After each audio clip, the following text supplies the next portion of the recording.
TDP MP అభ్యర్థుల లిస్టుపై ఉత్కంఠ కొనసాగుతోంది. ఏ స్థానాల్లో పోటీ చేయాలనే దానిపై టీడీపీ బీజేపీ మధ్య ఏకాభిప్రాయం కుదరడం లేదు. దీంతో టీడీపీ జాబితా విడుదల వాయిదా పడుతోంది. 11 మందితో టీడీపీ ఎంపీ జాబితా విడుదలపై నిన్నటి నుంచి ప్రచారం సాగుతోంది. అయితే బీజేపీ రాష్ట్ర నేతలు ఢిల్లీ వెళ్లడంతో ఆ పార్టీ హైకమాండ్ నుంచి వచ్చే సమాచారం కోసం టీడీపీ వేచి చూస్తోందని భావిస్తున్నారు. రెండు పార్టీల మధ్య కొన్ని స్థానాల విషయంలో పంచాయతీ నెలకొంది. పొత్తులో భాగంగా బీజేపీకి విజయనగరం, అరకు, అనకాపల్లి, రాజమండ్రి, నర్సాపురం, తిరుపతి టికెట్లు కేటాయిస్తామని టీడీపీ ప్రతిపాదించింది. అయితే తూర్పు కాపులు ప్రాతినిధ్యం వహించే విజయనగరంలో ఆ వర్గం తరపున బలమైన బీజేపీ నాయకుడు లేడని కమలం పార్టీ అంటోంది. విజయనగరానికి బదులు బీజేపీకి బలమున్న రాయలసీమలో స్థానం కోసం పట్టుబడుతోంది. విజయనగరంలో పోటీ చేయబోమని కడప జిల్లా రాజంపేట కేటాయించాలని బీజేపీ కోరుతోంది. అసెంబ్లీ, ఎంపీ సీట్ల విషయంలో మార్పుల కోసం రాష్ట్ర బీజేపీ నేతలు ఢిల్లీ పెద్దల దగ్గరకు వెళ్లారు. పురంధేశ్వరి ఢిల్లీలోనే ఉన్నారు. దీంతో ఆఖరి నిమిషంలో టీడీపీ అభ్యర్థుల జాబితా విడుదల నిలిచిపోయింది. ఇవాళ ఎంపీ అభ్యర్థుల లిస్ట్ రిలీజ్ అయ్యే అవకాశం ఉంది. మరోవైపు పార్టీ విధానాలకు అనుగుణంగా జాబితా ఉండేలా టీడీపీ ప్రయత్నాలు చేస్తోంది.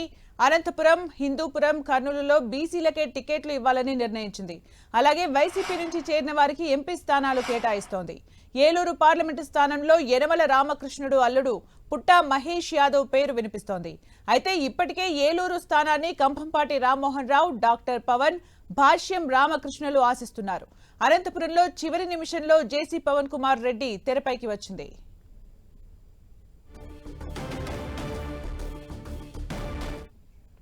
ఇక పూర్తి సమాచారం మా ప్రతినిధి రవిచంద్ అందిస్తారు. రవిచంద్. సుమిత్ర, టీడీపీలో ఎంపీల అభ్యర్థుల జాబితా కోసం అందరూ కూడా ఎదురు చూస్తున్నారు. నిన్న ఉదయమే ఆ జాబితా వస్తుందని ప్రచారం జరిగినప్పుడు కూడా వరకు కూడా ఎటువంటి జాబితా రాలేని పరిస్థితి ఉంది. అయితే మరోవైపు బీజేపీ ఏదైతే అభ్యర్థుల జాబితాలో తమకి కొన్ని అభ్యంతరాలు ఉన్నాయి, కొన్ని సీట్లు మార్పు కావాలని బీజేపీ కోరుతుంది. ముఖ్యంగా చూసుకుంటే కనుక విజయనగరం సీటుని ఆ పార్టీ కేటాయించారు. కానీ అక్కడ కుల సమీకరణలో భాగంగా ఆ కమ్యూనిటీకి సంబంధించి, తూర్పు కాపు కమ్యూనిటీకి సంబంధించిన అభ్యర్థి, గట్టి అభ్యర్థి బీజేపీకి లేరని చెప్పి ఆ పార్టీ వర్గాలు చెప్తున్నాయి. ఈ నేపథ్యంలోనే కొద్ది బలం ఉన్న రాయలసీమ ప్రాంతంలో సీటు కోసం బీజేపీ కోరుతున్నట్టు మనకు సమాచారం వస్తుంది. వారంతా కూడా రాష్ట్ర అధ్యక్షురాలు పురంధేశ్వరి ఢిల్లీ హైకమాండ్ కలవటానికి నిన్న వెళ్లారు. అదేవిధంగా అసెంబ్లీ సీట్లలో కూడా 1-2 మార్పులు కావాలని రాష్ట్ర బీజేపీ నేతలు కోరుతున్నారు. ఈ నేపథ్యంలో బీజేపీ హైకమాండ్తో మాట్లాడటానికి వెళ్లడం జరిగింది. అయితే టీడీపీ కూడా నిన్న 11 మంది అభ్యర్థుల జాబితా ప్రకటించాలని లిస్టు కూడా ప్రిపేర్ చేసుకుంది. కానీ ఆఖరి నిమిషంలో బీజేపీ అడ్జస్ట్మెంట్లో భాగంగా కొన్ని మార్పులు చేయాల్సి వస్తే ముందే ఎందుకు రిలీజ్ చేయటం అనే ఆలోచనతో ఆగినట్టుగా కూడా టీడీపీ వర్గాలు అయితే చెప్తున్నాయి. మొత్తానికి టీడీపీ కూడా ఏదైతే ఎంపీ అభ్యర్థుల విషయంలో చాలా జాగ్రత్తగా వ్యవహారాలు చేస్తుంది. 17 మంది టీడీపీకి పొత్తులో భాగంగా ఎంపీలు ఉంటారు. అదేవిధంగా బీజేపీకి 6, జనసేనకు 2 ఉన్నారు. మొత్తానికి చూసుకుంటే కనుక ఈ 17 మందిలో కూడా టీడీపీ బలహీన వర్గాలకు ప్రాధాన్యత ఇవ్వాలని కూడా నిర్ణయం తీసుకుంది. ఈ నేపథ్యంలో ఎప్పుడూ కూడా ఏలూరు కమ్మ సామాజిక వర్గానికి టీడీపీ కేటాయించేది. కానీ ఈసారి బలహీన వర్గాల అభ్యర్థులకి ఆ సీటుని కేటాయించాలని నిర్ణయం తీసుకుంది. యనమల రామకృష్ణుడు అల్లుడు పుట్ట సుధాకర్ యాదవ్ కుమారుడైన పుట్ట మహేష్ యాదవ్ని ఇక్కడ అభ్యర్థిగా నిలబెట్టాలని టీడీపీ నిర్ణయం తీసుకుంది. ఎందుకంటే యాదవ్ సామాజిక వర్గానికి, ఎందుకంటే ఇప్పటికే ఏలూరులో యాదవ్ సామాజిక వర్గానికి చెందిన అభ్యర్థినే వైసీపీ రంగంలో దించింది. కాబట్టి ఇతనే సరైన అభ్యర్థి అని చెప్పి రంగంలో దించడం జరిగింది. అదేవిధంగా పుట్ట మహేష్ యాదవ్ని గతంలో ఒంగోలు కావచ్చు, నర్సాపేటలో కూడా రంగంలో దించాలని భావించినప్పటికీ ప్రస్తుతానికి ఇక్కడ ఏలూరుని ఆయన ఫిక్స్ చేయడం జరిగింది. ఈ నేపథ్యంలో మొత్తం కూడా ఏదైతే రామ్మోహన్ నాయుడు దగ్గర నుంచి చూసుకుంటే కనుక ఇక్కడ కర్నూలు వరకు కూడా అభ్యర్థులందరినీ కూడా ఫైనల్ చేస్తున్నారు. ఒక బాపట్లలో కూడా కొంత సంక్లిష్టంగానే ఉంది ఇక్కడ. ఎందుకంటే అక్కడ టీడీపీ ఎస్సీసీఎల్ అధ్యక్షుడు ఎంఎస్ రాజు పేరు ప్రధానంగా బలంగా వినిపిస్తుంది. అదేవిధంగా ఉండవల్లి శ్రీదేవి కూడా తనకి స్థానంగా అక్కడ కల్పించాలని గట్టిగా ఆమె కూడా కోరుతున్న పరిస్థితి ఉంది. ఇట్లా 1-2 సీట్లు. అదేవిధంగా ఏదైతే అనంతపురం సీటు విషయానికి వస్తే ఆఖరి నిమిషంలో ఏదైతే పవన్ కుమార్ రెడ్డి, జేసీ పవన్ కుమార్ రెడ్డి రేసులోకి వచ్చారు.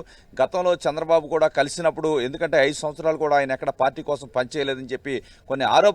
ఈ నేపథ్యంలో ఆయన పేరుని ప్రస్తుతం అప్పుడు పక్కన పెట్టారు. కానీ ఇప్పుడు మరోసారి రేసులోకి వచ్చారని పార్టీలో ప్రచారం జరుగుతుంది. మరోవైపు పార్థసారథి ఉన్నారు. పార్థసారథిని హిందూపురంలో కావచ్చు, అనంతపురంలో 2 చోట్ల ఎక్కడో చోట ఆయనకి అకామిడేట్ చేస్తానని చంద్రబాబు గతంలోనే హామీ ఇచ్చారు. అతనికి ఉన్న పెనుగొండ స్థానాన్ని సబితం అనే కానీ నేతకి కేటాయించడంతో పార్థసారథికి ఇప్పుడు టికెట్ ఇవ్వాల్సిన పరిస్థితి ఉంది, ఎంపీ సీటు. ఈ నేపథ్యంలో కర్నూలులో కూడా ఒక బీసీ అభ్యర్థి కురుబ సామాజిక వర్గానికి ఇవ్వాలని కూడా చంద్రబాబు భావిస్తున్నారు. ఈ నేపథ్యంలో మొత్తం కూడా బలహీన వర్గాలకి ఎక్కువ సీట్లు కేటాయించాలనేది చంద్రబాబు ఆలోచనగా కనిపిస్తుంది. మరోవైపు బీజేపీ అడ్జస్ట్మెంట్లు కనుక ఒకవేళ రాయలసీమలో ఇవ్వాల్సి వస్తే ఏమిటా అనే ఆలోచన కూడా టీడీపీ హైకమాండ్ చేస్తుంది. ఎందుకంటే గతంలోనే రాజంపేట సీటుపై బీజేపీ ఆసక్తి కనబరిచింది. మాజీ ముఖ్యమంత్రి కిరణ్ కుమార్ రెడ్డి ఆ సీటును ఆశిస్తారనే ప్రచారం అయితే జరుగుతుంది. ఇప్పుడు ఆ సీటు కావాలా, ఏ సీట్ అనేది స్పష్టంగా లేదు. రాయలసీమ ప్రాంతంలో ఒక సీట్ ఇస్తే మా పార్టీ బలంగా ఉందనేది బీజేపీ రాష్ట్ర నాయకత్వం వాదనగా మనకు కనిపిస్తుంది. ఏదేమైనా టికెట్ల వ్యవహారంపై బీజేపీ నుంచి ఒక క్లారిటీ వచ్చిన తర్వాత లిస్టు రిలీజ్ చేసే అవకాశం ఉంది.